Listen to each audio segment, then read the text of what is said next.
মমতা ব্যানার্জি আপনাকে বলি মিডিয়ার মাধ্যমে যে আপনি যদি মনে করেন এইরকম জোর দখল করে আমি নবান্নকে টিকিয়ে রাখবো, তাহলে হাসিনার দিকে খেয়াল করতে হবে। যে হাসিনা প্রধানমন্ত্রী হওয়ার পরেও সে আজকে বাংলাদেশ ছেড়ে ভারতে আশ্রয় নিতে হয়েছে। তাহলে আপনি চিন্তা করুন যে আপনি বাংলাদেশ থেকে এসেছিলেন, আবার আপনাকে এই বাংলা ছেড়ে আবার কিন্তু বাংলাদেশে চলে যেতে হবে, আপনাকে বলে দিলাম। তার কারণ হচ্ছে মানুষের কিন্তু দেয়ালে পিঠ ঠেকে গেছে, মানুষ আর চুপচাপ বাড়িতে বসে থাকবে না। কেন তার জলজমন্ত প্রমাণ আমরা সারা রাত জুড়ে দেখেছি। যেমন ছাত্র আন্দোলন হচ্ছে, তার সঙ্গে সঙ্গে আইএসএফ ব্যাপকভাবে লড়াই করছে নওশাদ সিদ্দিকীর নেতৃত্বে। যদি কোনো বাধা আসে কি করবেন? কিসের বাধা? এ দেশ আমাদের, এ দেশ আমাদের, এ বাংলা আমাদের, আমাদের বাধা দেবে কে? ওই চটিচাটা পুলিশেরা যাদের আমাদের ভিক্ষায়, যাদের উর্দিটা গায়ে আছে, আমাদের ভিক্ষায় যাদের সংসার চলে, তারা আমাদেরকে রুখবে? পৃথিবীর কোনো ক্ষমতা নেই যে আজকের রাজপথে আইএসএফের কর্মীদের রুখবে। টিয়ার গ্যাস গুলি যাই চালাক না কেন, আজকের আইএসএফের কর্মীরা বুক চিতিয়ে লড়াই করে এখান থেকে বাড়ি ফিরবে। কারণ হচ্ছে আজকের মানুষের দেয়ালে পিঠ ঠেকে গেছে। আমরা গুলিরও ভয় করি না, কাঁদানো গ্যাসেরও ভয় করি না, টিয়ার গ্যাস যা আছে। আজকে পুলিশকে আমরা বলবো আপনাদের কাছে যত অস্ত্র আছে, কামান বন্দুক যা আছে আপনারা ব্যবহার করতে পারেন। আজকের আইএসএফ মাঠে নেমেছে, আজকের একটা হেস্তনেস্ত করে যাবে। হয় আমাদের জীবন নিতে হবে, নয় আজকের আমাদেরকে সারা রাজ্য জুড়ে যে গণহত্যা হচ্ছে, এই গণহত্যা থেকে মানুষকে বাঁচাতে হবে, নয় আমাদের জীবন নিতে হবে। এটা আমাদের ফাইনাল। আমরা দেখলাম যে ভাঙড়ে এবং বিভিন্ন দিক দিয়ে যারা আসছে তাদেরকে গুজরাটে আটকানো হচ্ছে এবং ভয় দেখানো হচ্ছে। শুনুন, এর আগেও আপনারা জানেন যে ভাঙড়ে আটকেছিল, আটকাতে পারেনি। কজন আটকাবে? আজকের পশ্চিমবাংলায় কোটি কোটি মানুষ বাস করে, 10 কোটির উপরে 11 কোটি মানুষ এখানে এই পশ্চিমবাংলায় বাস করে। সেই জায়গায় দাঁড়িয়ে কটা মানুষকে রুখবে? অনেকে ভাবছে তৃণমূলের চোর চিটিং বাজার, তারা ভাবছে যে আমরা ক্ষমতায় আছি, মানুষ আমাদেরকে ভোট দিয়ে জিতিয়েছে, অর্থাৎ আমরা মানা করবো, কেউ আসবে না। এটা হতে পারে না। আপনারা দেখেছেন অলরেডি এখন পানি গরম হয়নি, মানুষ কত জড়ো হয়ে গেছে। একটু অপেক্ষা করুন, ও কোনো ভাঙর টাগর কিচ্ছু টিকবে না। সমস্ত বাধাকে অতিক্রম করে আজকের মানুষ শিয়ালদায় পৌঁছাবে। কত মানুষের জমায়েত হতে পারবে? আপনাদেরকে কী করুন, আমাদের টার্গেট আছে যত কম করে হোক 50 লাখের উপরে লোক হবে, যত কম করে হোক 50 লাখের উপরে আজকের এই শিয়ালদায় জমায়েত হবে। আপনাদেরকে বলে দিন আপনার যে এলাকা, সেই এলাকাতে কত মানুষ এখানে এসেছে?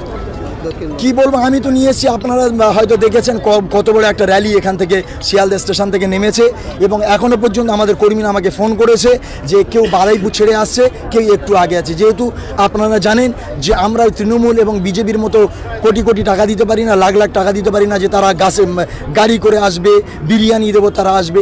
ট্রেনে আসতে হচ্ছে, ট্রেনের টাইম অনুযায়ী আসবে। ট্রেন তো আর আমাদের মুখের দিকে তাকিয়ে থাকবে না, অর্থাৎ ট্রেনের মুখের দিকে আমাদেরকে তাকিয়ে থাকতে হবে। অর্থাৎ একটু অপেক্ষা করুন, হাজারে হাজারে মানুষ আসবে।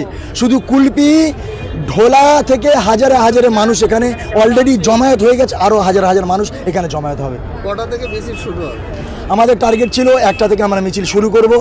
এই চারিদিকে ওয়েদার খারাপ আছে, মানুষ অনেকে বের হতে দেরি হয়েছে, তার সঙ্গে সঙ্গে ট্রেনেরও ব্যাপার আছে, যার জন্য ঠিক সময় মতো মানুষ চলে আসবে। আমাদের টার্গেট আছে 1:30টার মধ্যে আমরা র্যালি ছেড়ে দেবো।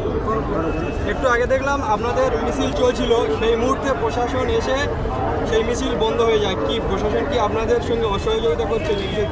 হ্যাঁ, ব্যাপারটা হচ্ছে কিছু কিছু মানুষের দেখবেন একটু অ্যালার্জি থাকে ঝগড়া করার। গ্রামের কথা বলছি, কিছু কিছু মানুষের অ্যালার্জি থাকে যে সারাদিন কারোর সঙ্গে যদি ঝগড়া না করে তার ঘুমও হয় না, খাওয়াও হয় না। অর্থাৎ এই রাজ্য সরকার এবং এই রাজ্য সরকারের চটিচাটা পুলিশেরা প্রত্যেক দিন যতক্ষণ না পর্যন্ত আইএসএফের কর্মীদের একবার কাটি লাগাবে, ততক্ষণ না পর্যন্ত এরা ঘুমাবে না, ততক্ষণ না পর্যন্ত এদের খাওয়া হবে না। অর্থাৎ আমরা শিয়ালদায় পৌঁছে গেছি, ওরা ভয় পেয়ে গেছে, ওরা জানে যে আইএসএফ মাঠে নেমে গেছে, কিছু একটা হবে। যার জন্য ওরা চাচ্ছে যে কোনো মূল্যে এই মিছিলটাকে আটকাতে হবে, মিছিলটাকে কোনো রকমভাবে ধ্বংস করে দিতে হবে, যাতে মিছিলটাই ছন্ন ছাড়া হয়ে যায়। এই জন্য পুলিশ আমাদেরকে ডিস্টার্ব করছে।